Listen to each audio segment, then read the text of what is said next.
Hello friends, कैसे हो सभी? ठीक हो? A very good evening to all of you. Okay चलिए स्टार्ट करते हैं। ओके चलिए देखिए, जीएस घटना चक्र हमारी सीरीज चल रही है 90 डेज हार्ड चैलेंज। कौन सा? 90 days hard challenge batch polity मैं कवर करा रहा हूँ और हमारी हिस्ट्री कवर हो चुकी है, जो सुबह में चलती थी 6:30 बजे, जिसको महेश्वर कराते थे, वो कंप्लीट हो चुकी है। उसके सारे एमसीक्यू लगभग 700-800 एमसीक्यू कंप्लीट हो चुके हैं। उसको आपको करना है। मैं फिर कह रहा हूँ, अगर आपको जीएस पे बहुत ज़्यादा कमांड करनी है ना, पकड़ बनानी है, तो ये माइंड में रख लेना वनडे एग्जाम से, यानी कि आप पटवारी से लेकर के कलेक्टर तक अगर आपको जीएस मजबूत करनी है तो घटना चक्र करनी ही पड़ेगी। ये बाइबल मानी जाती है, रामबाण मानी जाती है जीएस के लिए। ठीक है ना? अंडरस्टैंड? समझे कुछ? सबसे पहले तो नींद तो नहीं आ रही है ना, तो मुंह धो लो योजना चलाइए। अगर नींद आ रखी है तो नींद नहीं आनी चाहिए भाई। कंपटीशन में उतरे हो तो अगर देखो नहीं हो रहा ना तो छोड़ देना। देखो, टाइम ख़राब करने से कुछ नहीं होगा और ये बहुत ज़्यादा मोटिवेशन लेने से भी कुछ नहीं होगा कि सर ये पता आप क्या बोलते हो। देखो, मैं साफ बोलता हूँ, यहाँ पर मार्केट में आपको घुमाने वाले, चकराने वाले और बांध कर रखने वाले बहुत मिलेंगे। तो इससे सबसे अच्छा है कि आप देखें कि क्या ठीक है क्या सही नहीं है, और अगर आप में दम है या आप कॉम्पीट कर सकते हैं तो उतने फिर फील्ड में। देखिए, जीएस घटना चक्र कवर कर रहे हैं हम। क्या जीएस घटना चक्र कवर कर रखे हैं, और इसमें सबसे पहले तो अपन लोगों की आज राष्ट्रपति को हमें कंप्लीट करना है। कौन सा? प्रेसिडेंट का चैप्टर हमको कंप्लीट करना है। तो चलिए प्रेसिडेंट के चैप्टर पर चलते हैं फटाफट बिना किसी देरी के। ओके चलिए। सर आप तो पता नहीं क्या क्या बोलते, तो देखते भी नहीं हो कि सामने वाले कैसे हैं, कैसे लेंगे। क्षमा क्षमा क्षमा प्रभु क्षमा। देखो, मेरे बोलने का बुरा लग रहा है ना तो बहुत बेकार है, बुरा नहीं लगना चाहिए। अगर आप यहाँ बुरा बेइज्जती महसूस, कुछ नहीं यार। चलिए देखिए हम प्रेसिडेंट पर आ चुके हैं। राष्ट्रपति किस पर? राष्ट्रपति कवर करें फटाफट। चलिए इसको कवर करते हैं। ये इसका शॉर्ट नोट्स हैं, बस 2-3 लाइन देख लेना। अनुच्छेद 52 इसमें राष्ट्रपति का जिक्र है, यानी कि भारत का एक राष्ट्रपति होगा।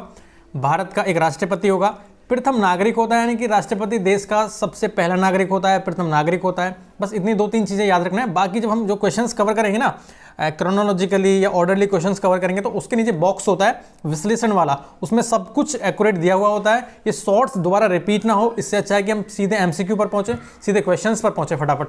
ठीक है ना? ओके। बाकी आपकी कोई अगर कोई क्वेरी है, कोई क्वेश्चन है, तो सीधे मुझे बोलें, और आप सीधे ग्रुप में डाल सकते हैं या फिर कमेंट बॉक्स में नीचे लिख सकते हैं कि आपको कुछ प्रॉब्लम आ रही है या समझ नहीं आ रहा है, मुझे क्या क्या चेंजेस करने चाहिए। जितना मैं बेस्ट अपना दे सकता हूँ वो बेस्ट दे रहा हूँ, यानी कि चीज़ें वही निकाल के दे रहा हूँ जो आपके लिए रिलेवेंट है। ओके ओके ओके ओके चलिए देखिए, सबसे पहला क्वेश्चन देखिए क्या करा है। निम्नलिखित में से कौन भारतीय गणतंत्र का प्रमुख होता है? बताइए, निम्नलिखित में से कौन भारतीय गणतंत्र का प्रमुख होता है? भारत का राष्ट्रपति, यही तो होता है, भारत का राष्ट्रपति भारत के गणतंत्र का प्रमुख होता है। ठीक है, ये आपको पता होना चाहिए। कैसे होता है देख लीजिए। ये कह रहा है कि भारत एक गणराज्य है। क्या है भारत? भारत एक गणराज्य है। इसका तात्पर्य है कि भारत का राष्ट्रीय अध्यक्ष निर्वाचित होगा, न कि वंशानुगत। याद रखिएगा, गणराज्य का मतलब क्या है कि भारत का राष्ट्रीय अध्यक्ष जो होगा वो निर्वाचित होगा, ना कि वंशानुगत, ना कि जैसे कि पिताजी हैं या फिर उसका बेटा भी राष्ट्रपति बनेगा, ऐसा नहीं है। इलेक्टेड होगा, निर्वाचित होगा। भारतीय गणतंत्र का प्रमुख या राष्ट्रीय अध्यक्ष राष्ट्रपति होता है। कौन होता है? हमारे प्रेसिडेंट होते हैं, जिसका चुनाव अप्रत्यक्ष निर्वाचन प्रणाली द्वारा किया जाता है। कैसे किया जाता है? अप्रत्यक्ष निर्वाचन प्रणाली द्वारा, यानी कि इनडायरेक्टली। ये देखिए सेकंड क्या करा, क्वेश्चन कह रहा है कि कथन और कारण का क्वेश्चन है। भारत का राष्ट्रपति ब्रिटिश राजा से भिन्न है। ऐसा है क्या कि भारत का राष्ट्रपति ब्रिटिश राजा से भिन्न है? और कारण कह रहा है कि भारत के राष्ट्रपति का पद अमेरिका के राष्ट्रपति से मिलता है। ऐसा है क्या? ऐसा तो शायद मुश्किल होना चाहिए। कैसे देख लेते हैं एक बार, चलिए।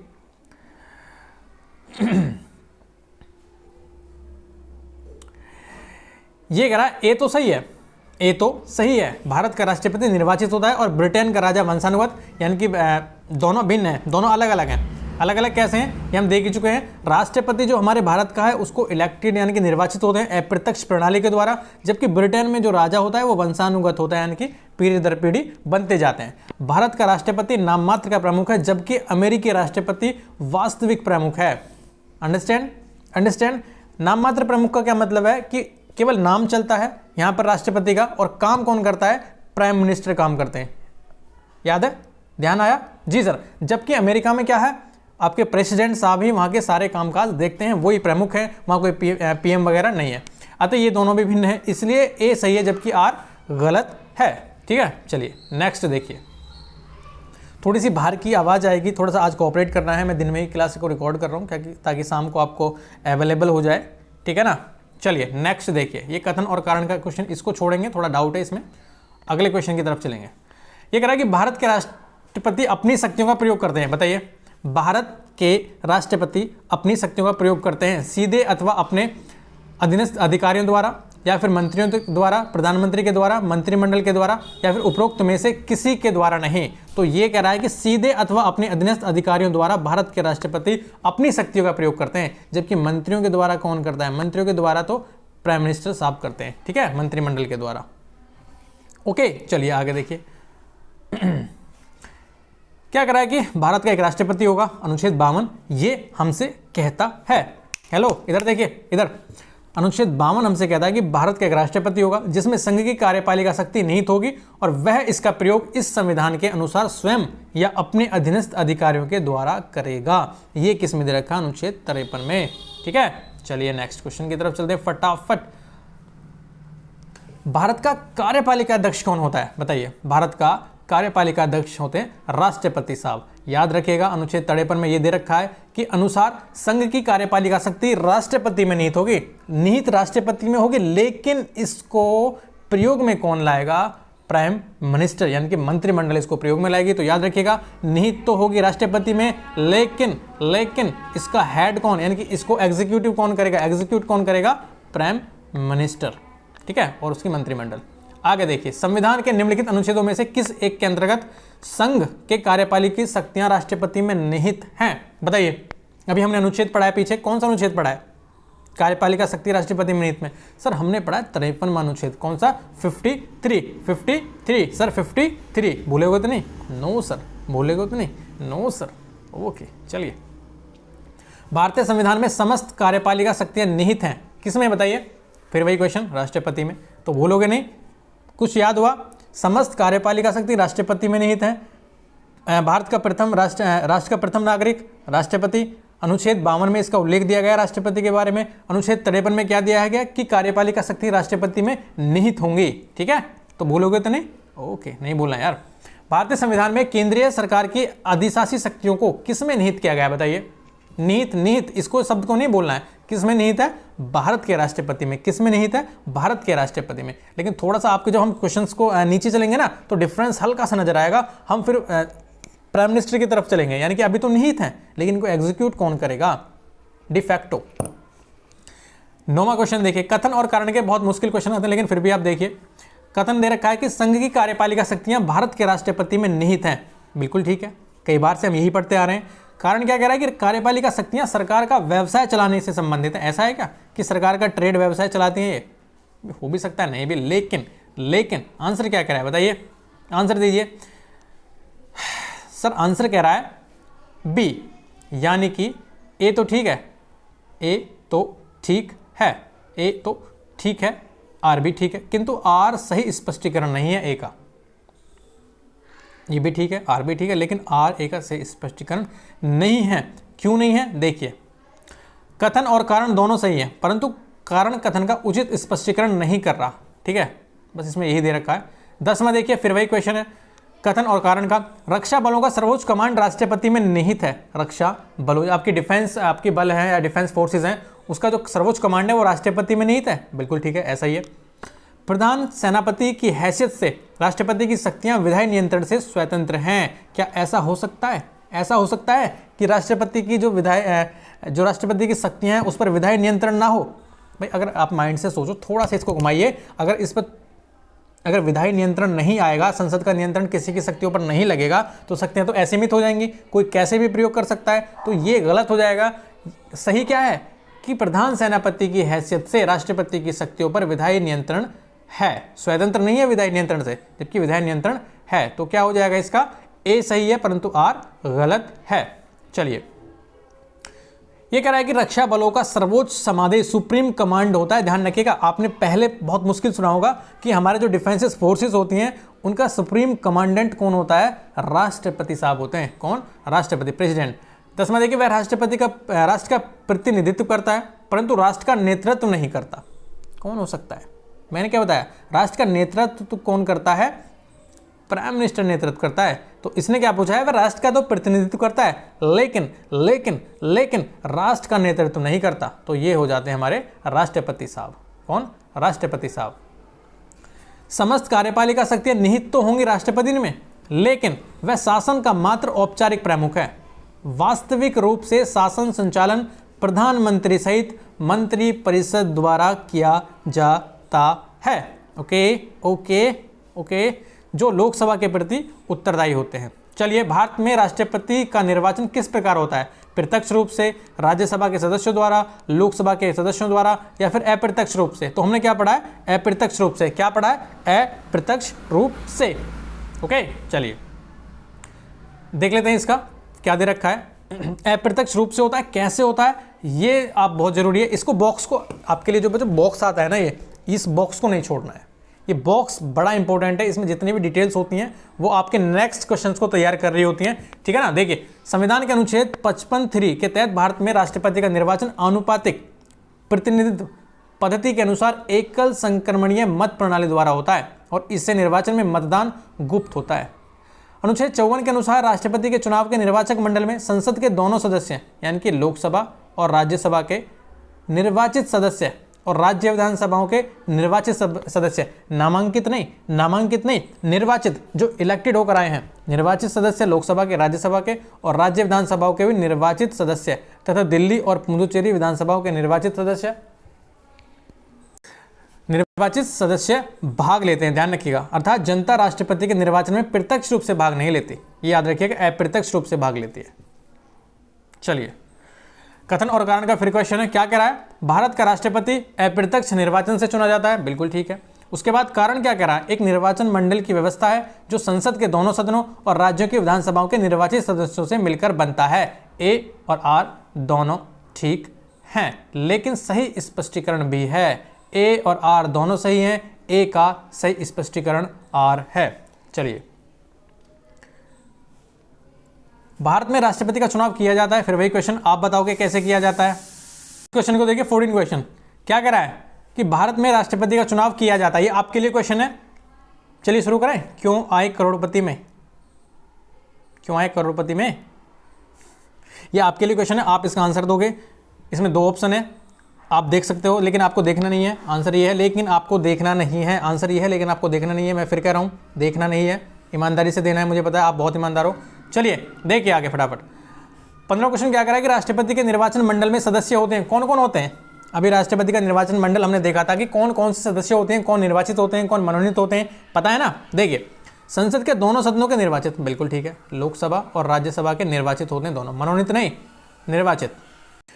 संसद के दोनों सदनों के निर्वाचित सदस्य होते हैं।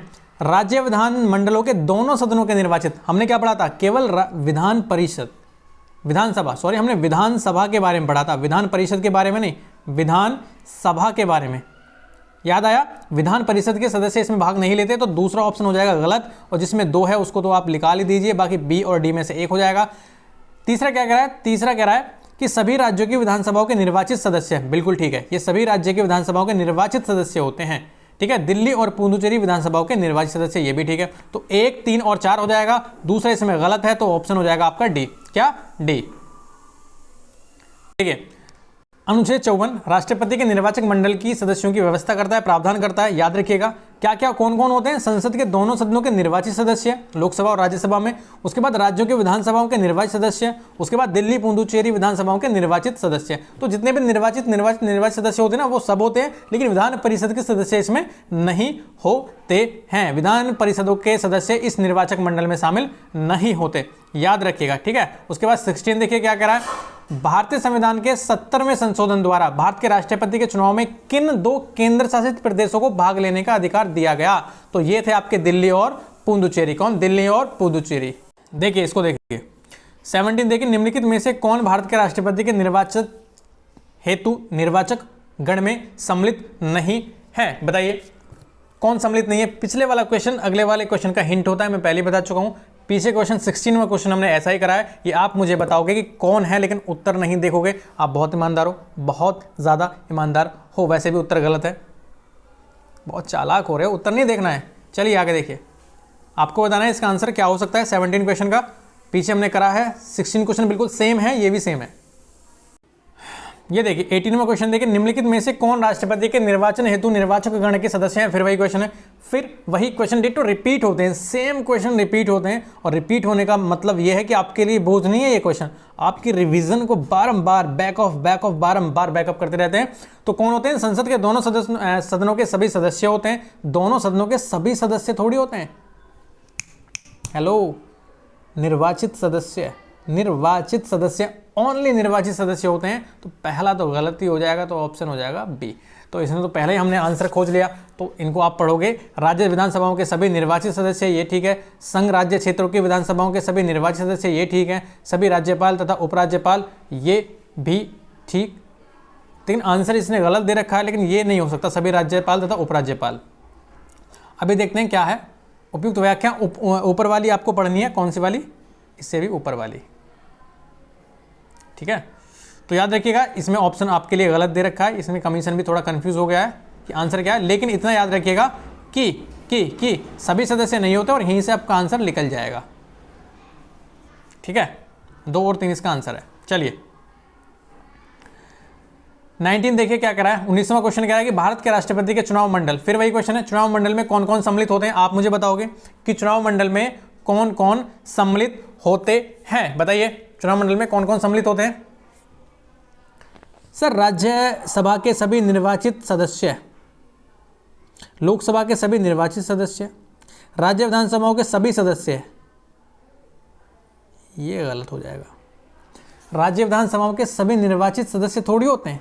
ओ, राज्य विधानसभाओं के सभी सदस्य थोड़ी होते हैं, केवल निर्वाचित होते हैं, केवल इलेक्टेड होते हैं। तो सी तो गलत ही हो जाएगा बच्चों, इसमें सी क्या हो जाएगा? गलत हो जाएगा। और हमारा आंसर क्या हो जाएगा? संसद के दोनों सदनों के सभी निर्वाचित सदस्य एवं राज्य विधानसभाओं के सभी निर्वाचित सदस्य इसमें शामिल होते हैं, ठीक है। चलिए बच्चों, थोड़ा सा बाहर की डिस्ट्रैक्शन आएगी, लेकिन थोड़ा सा मेरे साथ मैनेज करना, कोऑपरेट करना। 20वां देखिए क्या कर रहा है। भारत में, उधर ध्यान नहीं लगाना है, देखो फोकस यहाँ रखना है। थोड़ा बहुत हल्का फुल्का ध्यान उधर जाए तो उसको इग्नोर करना, ठीक है। इग्नोर करना है बाहर की आवाज़ को, बस अभी थोड़ा कोऑपरेट करना, फोकस यहाँ पे करना है।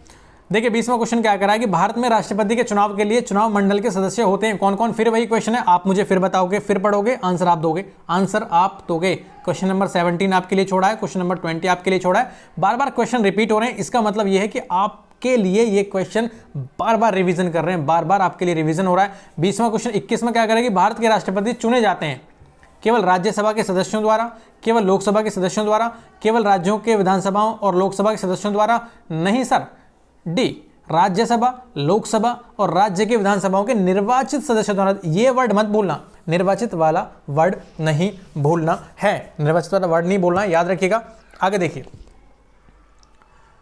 भारत का राष्ट्रपति चुना जाता है, भारत का राष्ट्रपति चुना जाता है, कैसे चुना जाता है बताओगे आप मुझे। फिर वही क्वेश्चन है, लोकसभा, राज्यसभा, संसद सदस्यों या संसद एवं राज्य विधानसभाओं के सदस्यों। लेकिन ऑप्शन चारों ही क्लियर नहीं है। क्यों क्लियर नहीं है? अगर संसद एवं राज्य विधानसभाओं के निर्वाचित सदस्य यहाँ पर होता, कौन से निर्वाचित सदस्य अगर यहाँ पर होता तो ये ऑप्शन ठीक होता। तो यहाँ पर ऑप्शन भी इसने नहीं दिया है कमीशन ने, तो आपको याद रखना है निर्वाचित, ठीक है। क्या याद रखना है? निर्वाचित। आगे देखिए,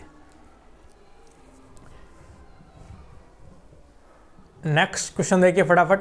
अगला क्वेश्चन क्या करा है, 23वां क्वेश्चन क्या करा है कि निम्नलिखित में से कौन राष्ट्रपति के चुनाव प्रकरण के लिए सही नहीं है। आप बताओगे कि निम्नलिखित में से कौन राष्ट्रपति के चुनाव प्रकरण के लिए सही नहीं है। ए पढ़ लेते हैं, पदस्थ राष्ट्रपति की पदावधि से पूर्व उत्तराधिकारी का चुनाव अवश्य हो जाना चाहिए। ऐसा है क्या? पदस्थ राष्ट्रपति की पदावधि से पूर्व, यानी कि कोई राष्ट्रपति अपने पद पर है उससे पहले उत्तराधिकारी का चुनाव अवश्य हो जाना चाहिए। ऐसा तो कोई प्रावधान नहीं है, ऐसा तो कोई प्रावधान नहीं है। राष्ट्रपति अपना पदभार ग्रहण करने की तिथि से 5 वर्ष तक पद पर रहेंगे। राष्ट्रपति अपना पदभार ग्रहण करने की तिथि से 5 वर्ष तक अपने पद पर रहेंगे। ये भी ठीक है। ये भी ठीक है कि पदस्थ राष्ट्रपति की पदावधि से पूर्व उत्तराधिकार का चुनाव अवश्य हो जाना चाहिए, हो जाता है, याद रखिएगा। राष्ट्रपति का उत्तराधिकारी आने तक कार्यकाल की समाप्ति पर भी वह पद पर बना रहेगा। बिल्कुल ठीक है, जब तक राष्ट्रपति नया नहीं आ जाता, उसका उत्तराधिकारी नहीं आ जाता, तब तक वह बना रहेगा पद पर। डी क्या कह रहा है कि निर्वाचक मंडल के अपूर्ण होने के आधार पर राष्ट्रपति का चुनाव स्थगित किया जा सकता है। ऐसा नहीं है, अगर निर्वाचक मंडल अपूर्ण है तो राष्ट्रपति का चुनाव स्थगित कैसे कर सकते हो आप? डिले थोड़ी कर सकते हो, नहीं कर सकते सर। तो इसको याद रखिएगा। एक बार और पीछे हम रिवाइज करते हैं। देखिए ये कह रहा है कि संविधान के 54 अनुच्छेद 54 के तहत राष्ट्रपति के चुनाव एक निर्वाचक मंडल के सदस्यों द्वारा किया जाता है। इसमें संसद तथा राज्यों की विधानसभाओं के निर्वाचित सदस्य शामिल होते हैं। ये हम देख चुके हैं, ये हमको क्लियर हो चुका है। दिल्ली और पुदुचेरी की विधानसभा के निर्वाचित सदस्य भी इसमें शामिल होते हैं। 70वां संविधान संशोधन, ये हमको क्लियर हो चुका है, यानी कि दिल्ली पुदुचेरी वाला भी क्लियर हो चुका है। आगे क्या कह रहा है कि अनुच्छेद 56 के तहत राष्ट्रपति अपने पद ग्रहण की तारीख से 5 वर्ष की अवधि तक पद पर रहता है, धारण करता है, तथा वह अपने पद की अवधि समाप्त हो जाने पर भी तब तक धारण करते रहता है, यानी कि तब तक अपने पद पर बना रहता है जब तक उसका उत्तराधिकारी यानी कि नया राष्ट्रपति अपना पद ग्रहण नहीं कर लेता। निर्वाचक मंडल के अपूर्ण होने की स्थिति में किसी विधानसभा के बर्खास्त होने की वजह से राष्ट्रपति का चुनाव स्थगित नहीं किया जा सकता है। राष्ट्रपति के चुनाव को इस आधार पर चुनौती नहीं दी जा सकती कि निर्वाचक मंडल अपूर्ण है, यानी कि इसमें पूरे मेंबर नहीं है। अन्य सभी विकल्प सही हैं।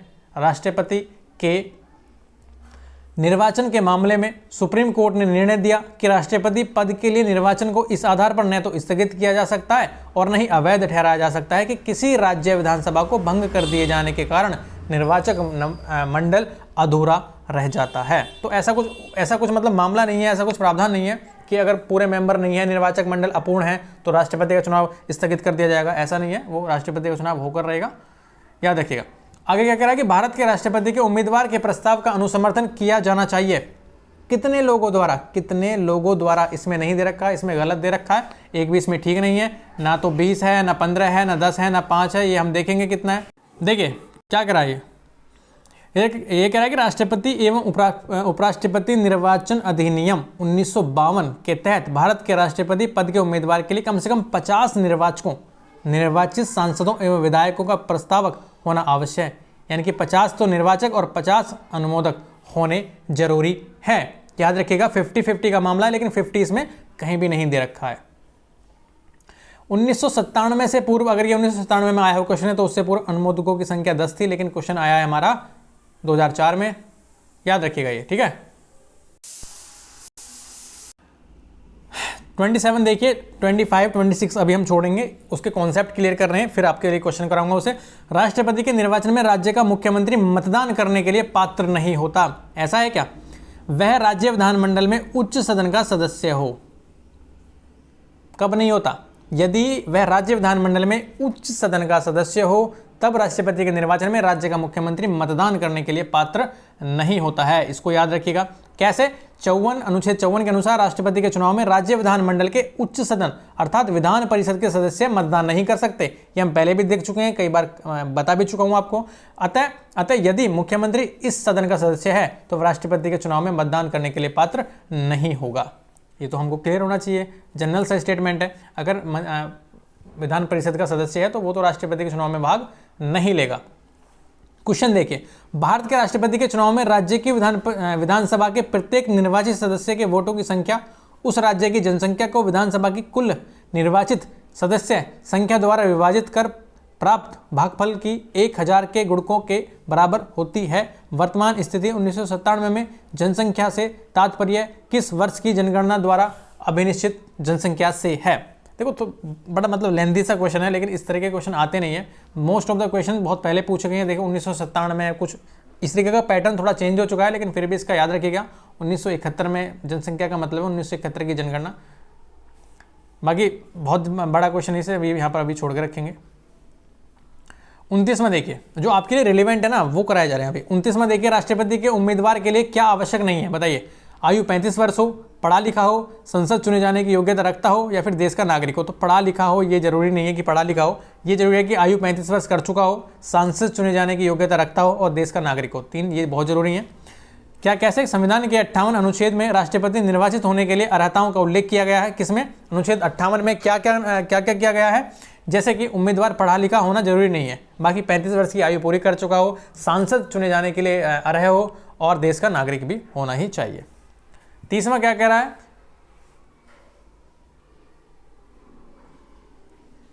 30वां कह रहा है कि भारतीय राष्ट्रपति के विषय में निम्नलिखित कथनों पर विचार करना है। उसे भारत का जन्मा नागरिक होना चाहिए। ऐसा है कि भारत का जन्मा नागरिक होना चाहिए, जन्म से भारत का नागरिक हो, ऐसा तो मतलब कोई प्रावधान नहीं है कि जन्म से भारत का नागरिक हो। प्रकृति से भी कोई व्यक्ति जो नागरिक है वो भी बन सकता है। उसे 35 वर्ष की उम्र पूरी कर लेनी चाहिए, ये बिल्कुल ठीक है। तो ऑप्शन 2 हो जाएगा सही, और जिसमें 1 है वो हो जाएगा गलत। तो इसमें ऑप्शन 2 सही है। उसे संसद का सदस्य निर्वाचित होने की, निर्वाचित नहीं की, इसमें जरूरी नहीं है कि निर्वाचित होने की योग्यता रखनी चाहिए, ऐसा नहीं है। देखिए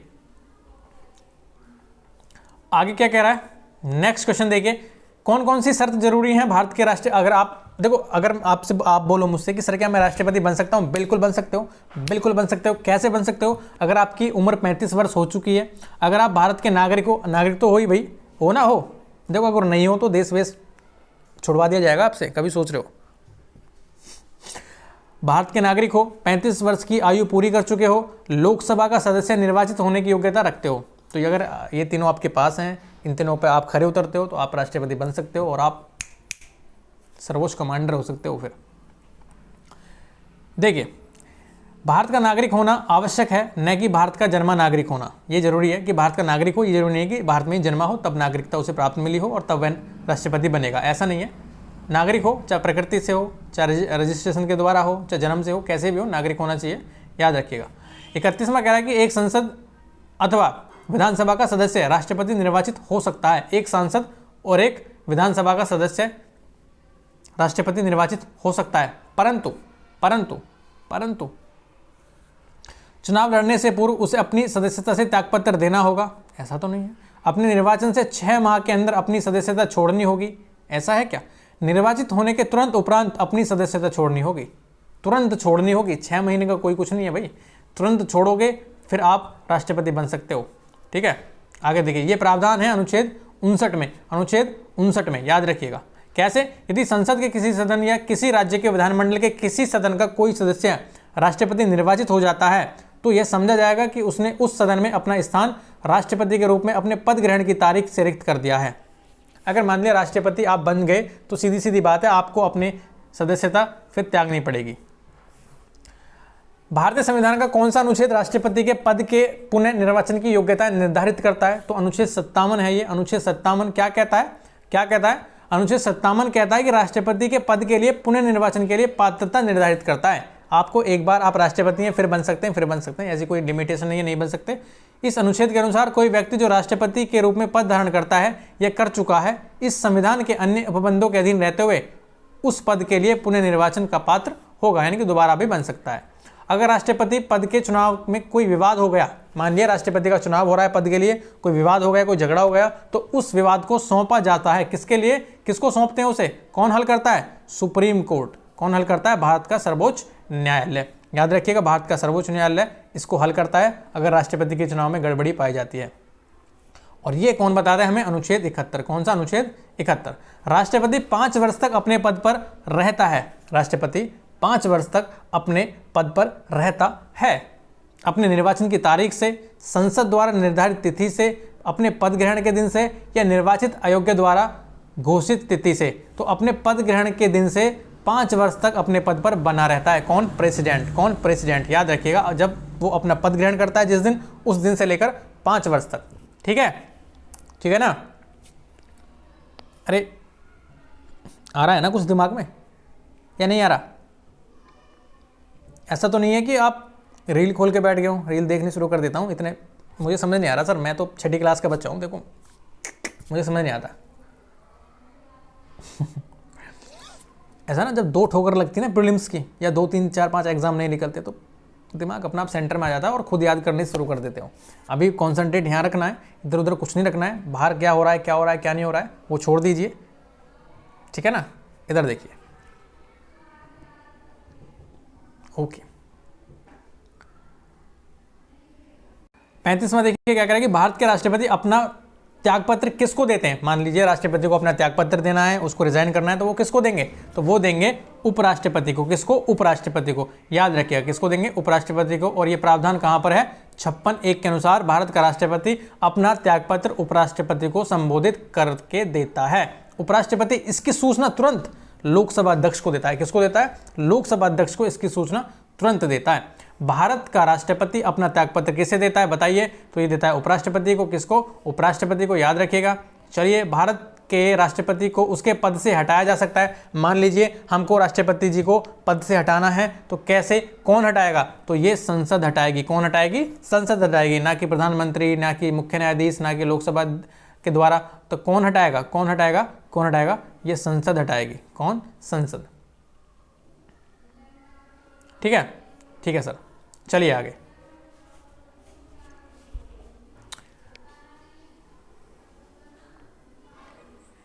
इसे देखिए, ये कह रहा है कि संविधान का अतिक्रमण करने पर राष्ट्रपति को अनुच्छेद 61 के तहत राष्ट्रपति पर महाभियोग चलाने की प्रक्रिया दी गई है। अनुच्छेद 61 याद रखना है। अनुच्छेद 61 क्या कहता है बच्चों, अनुच्छेद 61 कहता है कि राष्ट्रपति पर महाभियोग चलाने की प्रक्रिया अनुच्छेद 61 में दी गई है। रीति से संसद द्वारा चलाए गए महाभियोग के माध्यम से पद से हटाया जा सकता है, एक प्रक्रिया के द्वारा, न कि वैसे ही कि हाँ बस संसद ने सोची और हटा दिया, ऐसा कुछ नहीं है।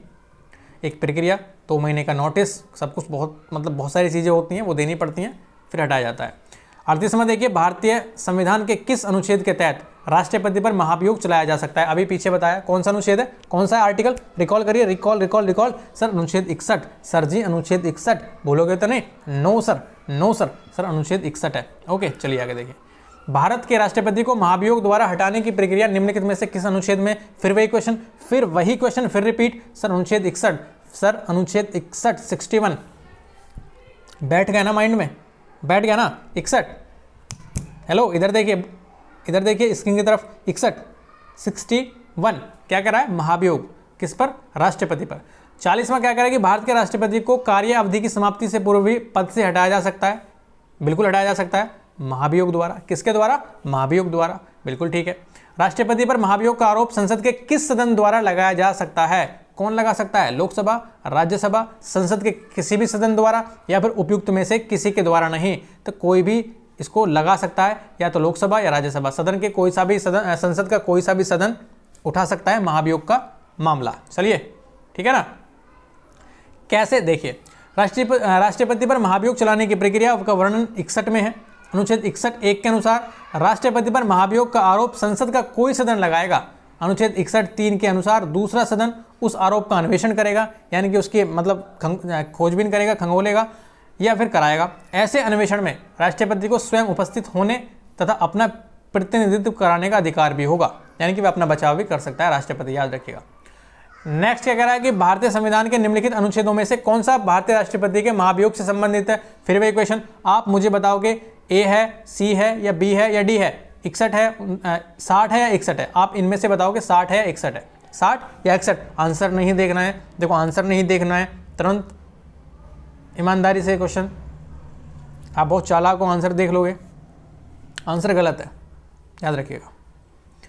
देखिए नेक्स्ट क्या कह रहा है, 43वां क्वेश्चन कह रहा है निम्नलिखित में से भारत के राष्ट्रपति पर महाभियोग चलाने का अधिकार किसे है। कौन महाभियोग चला सकता है, इम्पीचमेंट, संसद के दोनों सदनों को, लोकसभा को, राज्यसभा को, या लोकसभा स्पीकर को। संसद के दोनों सदनों को अधिकार है, कोई सा भी इस मामले को उठा सकता है।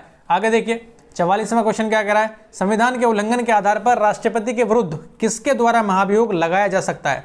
किसके द्वारा, भारत के मुख्य न्यायाधीश के द्वारा, भारत के उपराष्ट्रपति के द्वारा, लोकसभा अध्यक्ष के द्वारा, या फिर संसद के दोनों सदनों के द्वारा। सर कितनी बार क्वेश्चन कराओगे इसे, अब तो माइंड में बढ़ गया, गलत नहीं होगा कहीं पर, नहीं होगा ना, गलत तो नहीं करोगे, नहीं करना। देखो इसके बाद भी अगर गलत कर रहे हो तो मुझे लग रहा है थोड़ा डाउट है आपकी तैयारी में। इतने क्वेश्चंस के बाद भी ये क्वेश्चन आपसे गलत हो रहा है, आप जाके एग्जाम में गलत कर रहे हो, तो आपका तो हैप्पी बर्थडे हो जाएगा, फिर कुछ नहीं हो सकता। देखिए, भारत के राष्ट्रपति पर महाभियोग चलाने के लिए कम से कम कितने दिन पूर्व की सूचना आवश्यक है? आए, एक बच्चा बोलता ना आए, तो कितने दिन की पूर्व सूचना की जरूरी है? अगर हमको महाभियोग चलाना है तो ध्यान रखना 14 दिन का नोटिस देना जरूरी है, 14 दिन उसको सूचना देना जरूरी है। मैंने पीछे 2 महीने बोल दिया था, वो थोड़ा उसको इग्नोर करना गलत था। 14 दिन की अग्रिम सूचना के साथ ही संकल्प पर सदन के कुल सदस्य संख्या के कम से कम 1/4 सदस्यों के हस्ताक्षर होने चाहिए तथा सदन की कुल सदस्य संख्या के कम से कम 2/3 बहुमत द्वारा ऐसा संकल्प पारित होना चाहिए, तब आप इम्पीचमेंट शुरू कर सकते हो। ठीक है ना। देखिए 40वां, निम्नलिखित में से कौन सा भारत के राष्ट्रपति के निर्वाचक गण का तो भाग है परंतु उसके महाभियोग का अधिकरण का भाग नहीं है? देखिए इधर देखिए, निर्वाचक गण का तो भाग है लेकिन महाभियोग जो चलाया जाता है उसका भाग नहीं है। कौन हो सकता है? राज्य की विधानसभाएं। राज्य की विधानसभाएं महाभियोग में भाग नहीं लेती, उसके महाअभियोग में भाग नहीं लेती, लेकिन उसके निर्वाचन में तो भाग लेती हैं। कौन लेता है? राज्य विधानसभाओं के निर्वाचित सदस्य भाग लेते हैं, लेकिन उसके महाभियोग में ये भाग नहीं लेते। आगे देखेंगे, ये इसको देखिए। 61वां कह रहा है कि राष्ट्रपति पर महाभियोग एक अर्ध न्यायिक प्रक्रिया है जो संसद में चलाई जाती है। कौन चलाती है? संसद चलाती है। इसमें राज्यों की विधानसभाएं भाग नहीं लेती, राज्यों की विधानसभाएं भाग नहीं लेती। सर कॉन्सेंट्रेट करिएगा, फोकस करिएगा। जबकि अनुच्छेद 54 क्या कहता है? राज्यों की विधानसभाओं के निर्वाचित सदस्य राष्ट्रपति के निर्वाचक गण का भाग हैं, यानी कि जब राष्ट्रपति को निर्वाचित किया जाता है तब ये भाग लेते हैं, लेकिन उसको हटाया जाता है तब भाग नहीं लेते। ज्ञात है कि राज्यों की विधान परिषदें राष्ट्रपति के निर्वाचक गण का भाग नहीं है, तो राष्ट्रपति विधान परिषद तो होती नहीं है। हमने पहले भी देखा है, अब भी देखा है। 47 देखिए क्या कह रहा है? भारत के राष्ट्रपति के महाभियोग की प्रक्रिया है अर्ध न्यायिक, न्यायिक, कार्यपालिका या विधायिका? अर्ध न्यायिक, न्यायिक, कार्यपालिका या विधायिका? सर अर्ध न्यायिक प्रक्रिया है। अर्ध न्यायिक कैसे कि संसद इसको शुरू करती है, ना कि कोई कोर्ट शुरू करता है। अगर कोर्ट शुरू करता तो वो न्यायिक प्रक्रिया थी, लेकिन इसको शुरू कौन करता है? संसद शुरू करती है, तो इसे इसलिए अर्ध न्यायिक प्रक्रिया है, याद रखिएगा। राष्ट्रपति का रिक्त स्थान भर लिया जाना चाहिए कितने दिनों में? मान लीजिए राष्ट्रपति का स्थान रिक्त है, खाली पड़ा है, तो उसको कितने दिनों में भरना अनिवार्य है? तो 6 महीने के अंतर्गत उसको भर लेना जरूरी है। कैसे? 62 के अनुसार राष्ट्रपति की पदावधि की समाप्ति से हुई रिक्ति को भरने के लिए निर्वाचक पदावधि की समाप्ति से पहले ही पूर्ण कर लिया जाएगा, यानी कि पहले राष्ट्रपति उतरेगा नहीं पद से, उससे पहले निर्वाचन हो जाना चाहिए। अनुच्छेद 62 के अनुसार यदि रिक्ति राष्ट्रपति की मृत्यु, मान लीजिए राष्ट्रपति का पद रिक्त होता है, कैसे? उसकी मौत हो जाती है या फिर पद त्याग हो जाता है, मतलब कि अपने पद से त्यागपत्र दे देता है, पद से हटा दिया जाता है, तो उसके रिक्ति को भरने के लिए निर्वाचन रिक्ति होने की तारीख के पश्चात यथाशीघ्र और प्रत्येक दशा में 6 माह बीतने से पहले की जाएगी, याद रखिएगा। 49 क्या कह रहा है कि पदासीन राष्ट्रपति की पदावधि की समाप्ति से भिन्न किसी कारण से उत्पन्न होने वाली रिक्ति की दशा में रिक्ति भरने के लिए निर्वाचन अवश्य हो जाना चाहिए कितने दिनों में? कितने दिनों में? पिछले कितने पड़ा है? रिक्ति होने की तिथि 6 माह के भीतर हो जानी चाहिए। मान लीजिए पद रिक्त पड़ा है, किसी भी स्थिति में भिन्न कारण हो सकते हैं, उसके लिए 6 माह के भीतर उसको भर लेना जरूरी है। भारत में राष्ट्रपति की मृत्यु हो जाती है, पद त्याग कर देता है या हटा दिया जाता है, तो उसके लिए जो खाली स्थान हो जाता है उसको भरने की समय सीमा क्या है? सर जी 6 महीने उसकी समय सीमा है, यथाशीघ्र 6 महीने के अंतर्गत उसको भर लेना है। 51 में देखिए, जब राष्ट्रपति मृत्यु, त्यागपत्र या फिर पद से हटा दिया जाता है या फिर अन्य कारणों से उसका रिक्त हो जाता है, पद कर्तव्य को नहीं निभा पाता, तो उपराष्ट्रपति कितने समय तक राष्ट्रपति के रूप में कार्य करता है? ये क्वेश्चन हम कल करेंगे। 51 से 100 क्वेश्चन कल करेंगे और हमारे क्वेश्चन राष्ट्रपति वाला चैप्टर हमारा फिनिश हो जाएगा। बहुत सारे बच्चों क्वेश्चंस बनते हैं, याद रखिएगा, छोड़ना नहीं है, बिल्कुल भी नहीं छोड़ना है, क्योंकि अगर ये छोड़ के चल रहे हो तो लास्ट टाइम पे, एग्जाम के टाइम पे इसको ही ढूंढने वाले हो, मैं गारंटी के साथ कह रहा हूँ। ठीक है, तो कोशिश करना सीरीज़ के साथ चलते रहिए। एग्ज़ाम के 15, 20, 25 दिन पहले आपकी सीरीज़ फिनिश हो जाएंगी घटना चक्र की। अब बार बार आप रिवीजन कर लोगे आसानी से, ठीक है ना। तो आपसे एक छोटी सी रिक्वेस्ट है, शेयर करना क्लासेस को और लाइक करना, सब्सक्राइब करना, ये आपका कर्तव्य है। अगर हमारा कर्तव्य आपको ये कुछ देना है तो आपका छोटा सा कर्तव्य बनता है, फंडामेंटल ड्यूटी है आपकी, ये याद रखिएगा। संविधान में 11 हैं, लेकिन आपके लिए एक और जोड़ दी जा रही है आज से 12वीं। आपको शेयर करना है, अपने दोस्तों को इससे जोड़ना है कैसे भी करके। ऑल द बेस्ट, मिलते हैं कल। ध्यान रखिएगा, ख्याल रखिएगा, स्वस्थ और मस्त रहना है, व्यस्त भी रहना है।